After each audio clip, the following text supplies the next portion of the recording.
भुकुम तालुका मुळशी येथील sale petrol पंपाजवळ रस्त्यावर oil सांडल्यामुळे दुचाकीस्वारांचे अपघात झाले। यामध्ये वृषाली राम गायकवाड राहणार शिंदेवाडी दुचाकीसहित टेम्पो खाली गेली होती। ग्रामस्थांचे सहकार्य हेल्मेटमुळे ती बचावली आहे। याबाबत पोलीस म्हणाले, भुकुम येथील रस्त्यावर शुक्रवारी सायंकाळी ऑइल सांडले होते। दरम्यान तेथे अपघात होऊ नये म्हणून कोणतीही दक्षता घेण्यात आली नाही। त्यामुळे 5 दुचाकीस्वारांचे गाडी घसरून अपघात झाले।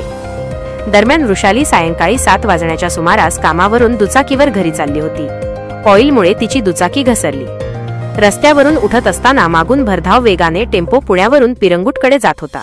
टेम्पो अंगावरून जाऊन मागील चाकात तिचे डोके अडकले। ती 300 फूट फरफटत गेली। टेम्पो चालकास ते कळून आले नाही।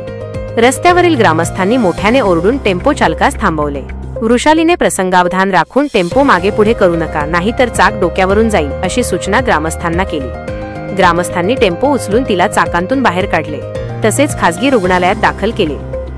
टेम्पो ड्रायव्हर मयूर राजेश कंधारे राहणार भुकुम यास पोलिसांनी अटक केली आहे। फिर्याद नितीन जयसिंग गायकवाड यांनी दिली। पुढील तपास बावधन पोलीस चौकीचे पोलीस निरीक्षक अनिल विभूते नाईक PB काळे करत आहे।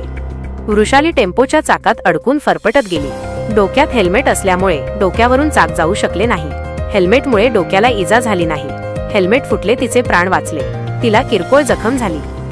बाहेर काढल्यावर तिने पहिल्यांदा वडील राम यांना फोन करून घटनेची माहिती सांगितली। मी सुरक्षित आहे, तुम्ही काळजी करू नका असे सांगितले। हेल्मेट नसते तर मी वाचले नसते असे तिने व्यक्त केले।